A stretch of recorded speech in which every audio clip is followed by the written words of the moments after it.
Well, Governor Kathy Hochul announcing today she's proposing a new package of gun laws following the mass shooting in Buffalo. Hochul focused on what she called a loophole in the gun laws in New York State called any other weapon. It applies to guns designed specifically to fall outside of existing regulations. She adds they can be bought online and modified to be concealable and carry high-capacity magazines. Hochul adds her legislation would help in prosecuting individuals after events such as this weekend's mass shooting. Introducing legislation that revises the definition of a firearm to include those weapons, which means we'll be able to charge and prosecute people accordingly. This is just one of those enormous loopholes that you can drive a truck through.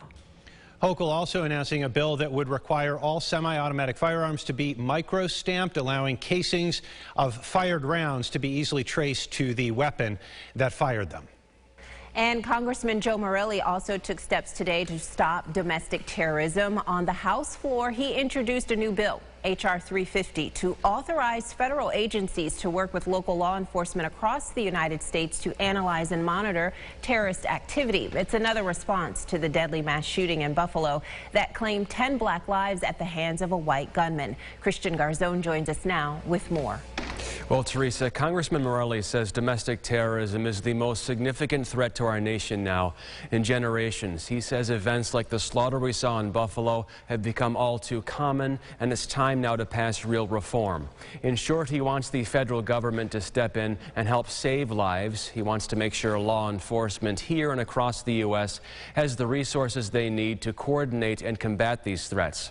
This bill will create new offices within the FBI, Homeland Security, and the DOJ, and allow agencies to promote and share information with public safety officials, providing resources to detect and hopefully stop instances like the Buffalo mass shooting before they happen.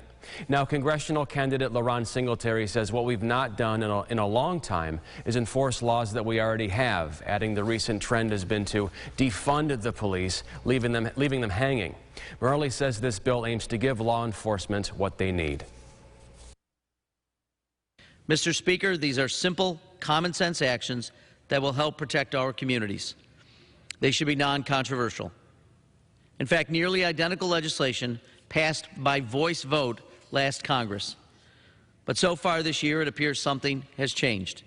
Despite the rising incidences of hate crimes and urgent need to provide law enforcement with what they need to combat vicious acts of domestic terrorism, every Republican on the House Judiciary Committee voted against the bill at a markup earlier last month. We must enforce the laws that we have on the books.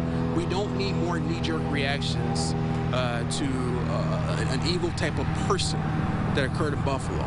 We need to bring some common sense to this, and part of common sense is holding people responsible who are, pulling the trigger in some of these heinous incidents that we see across the country. Now, it's not clear when H.R. 350 will be voted on, but Morelle hopes it will be in the near future.